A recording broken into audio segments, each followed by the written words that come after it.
Kenya is on fire. That's the story. Kenya is on fire. You know that for the past 1 week, Kenya has been going through these protests, mostly spearheaded by the Generation Z, Gen Z. These are young people born from 1997 all the way to 2012. So they are below the age of 26 and below.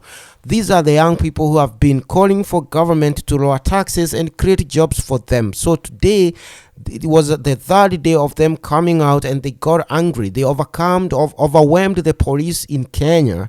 And right now, as I'm making this video, it's that they've breached the parliamentary perimeter or the wall to the Kenyan National Assembly. One of these protesters was shot dead by these undercover police officers in civilian clothing, the ones that have been sent there by mostly the government or the politicians to try to slow down these protests. But this did not stop these young Kenyans to enter the parliament, and they've set it on fire. The Senate in Kenya, because Kenya has two levels of parliament, or rather two parliaments, the Senate and the National Assembly. The Senate side is on fire as I'm making this video. And on top of that, another building in the city that houses the Nairobi City County Headquarters, also known as the County Assembly or the County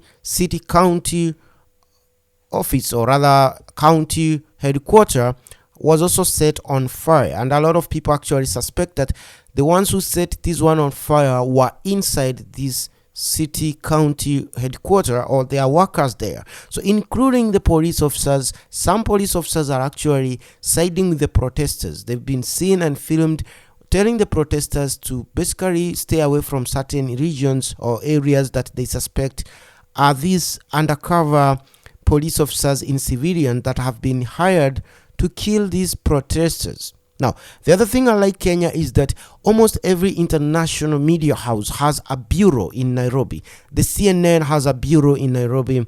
You find BBC has an office, a big office there.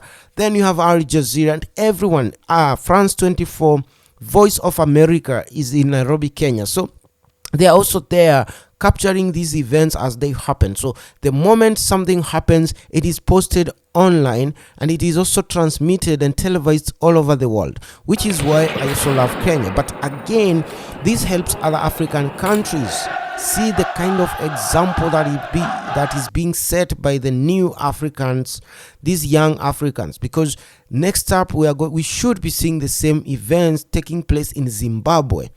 The young people of Zimbabwe need to flee themselves from, Emerson Mnangagwa and the people in ZANU-PF. And we also saw the same thing happening in West Africa, in Senegal. We also saw the same thing in Senegal, where these protesters in Senegal went and set the parliament on fire. The same thing happened in Ivory, was it Burkina Faso, some time back.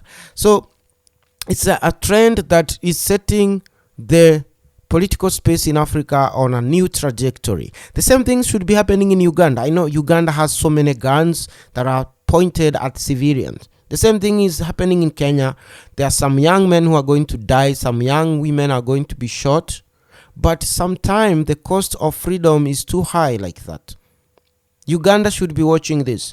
Tanzania. They've never had a new constitution since they got independence. They have an old constitution they inherited from the British. Then they have this party called CCM that pretends and lies and controls the freedom of speech and media and buys music artists to basically try to purport that Tanzania, everything is okay. But we know Tanzania is not a democratic country. And the youths in Tanzania are watching what is happening across the border in Kenya.